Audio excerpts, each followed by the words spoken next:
This is Proverbs 22 verse 6. Train up a child in the way he should go, and when he is old, he will not depart from it. All praises, glory, and honor to Yahweh Ba'Shem Yahushai, Ba'Shem Rakakwadash. Double honors to the apostles of Great Millstone. Salutation to the hopeful elect, pushing this word in truth and sincerity, hoping to receive mercy from Yahweh Ba'Shem Yahushai. Yahweh is the name of our Heavenly Father, who the world ignorantly calls God. Yahushai is the name of his only begotten Son, who the world ignorantly calls Jesus. You so-called Negroes, Hispanics, Native Americans, and Latinos are the Israelites. That's according to the Holy Scriptures, right? And as because we are Israelites, we're supposed to be living according to the law, statutes, and commandments of the Holy Scriptures to the best of our ability. That is our culture, right? And that's why I started with this precept: train up a child in the way he should go, and when he's old, he will not depart from it. So the way you're supposed to train up a child, if you're an Israelite, is through the wisdom, knowledge, and understanding of the Scriptures. Our culture is highlighted in the Holy Scriptures. Now, the title of this lesson, Adon Ratazah, is Culture is Greater Than Politics. Because in our culture, is knowing who you are is very important. We are the Israelites, so-called Negroes, Hispanics, Native Americans, and Latinos. And as such, we should stick to the Holy Scriptures because our culture is highlighted in the Scriptures, right? Now, a lot of things that influence culture, I should say, is things like this. Blues Clues release LGBTQ theme sing-along video for Pride Month, you know? Now, when I was growing up, cartoons like Spider-Man, Doug, X-Men, didn't have representation of these things, and these things inspire culture, right? But for someone like Esau Edom, who's a so-called white man who wants to change culture, before you can make any political changes like making laws that give these LGBTQ community rights and stuff like that, legally, before that can happen, you have to change culture, and how you change culture is by putting people from that community in these shows, and shows like this. This is just one example of it, because this didn't exist when I was younger, right?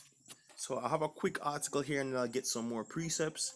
This is from theeconomist.com. Culture as the menacing force behind today's crazy politics. I'll read a couple paragraphs from this. This is from January 28th, 2019. The influence of culture on politics is profound, right? Explaining the rule-bound Japanese, the orderly Swiss, the laissez-faire French, and gun-toting, freedom-loving Americans. That at least is the thesis of Michelle Gelfand, a psychology professor at the University of Maryland. I'll get to this first paragraph. The Economist asked her a question: tight and loose cultures seem irreconcilable. Are they destined to be in conflict with one another?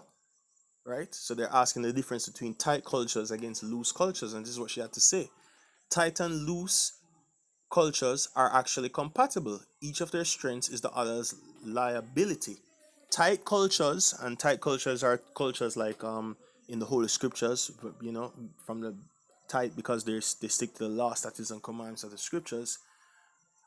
Tight cultures have a lot of order. They have less crime, more uniformity, and more self-control. So these are the benefits of sticking to the law, statutes, and commands of the Scriptures. Right? More control, less crime, and more uniformity. Loose cultures can be disorganized, which is chaos, have a suite of self-regulation problems, but loose cultures corner the market on openness. They're more open to different people like LGBTQ, immigrants, minorities, stigmatized, different ideas, and change, issues that tight cultures struggle with. All right, so that's all I wanted to get right there.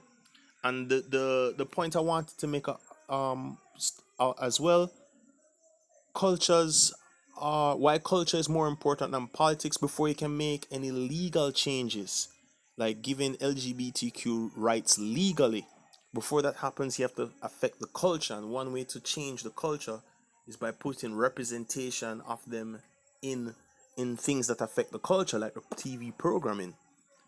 I mean, things like this wasn't in the programming I watched as a youngster.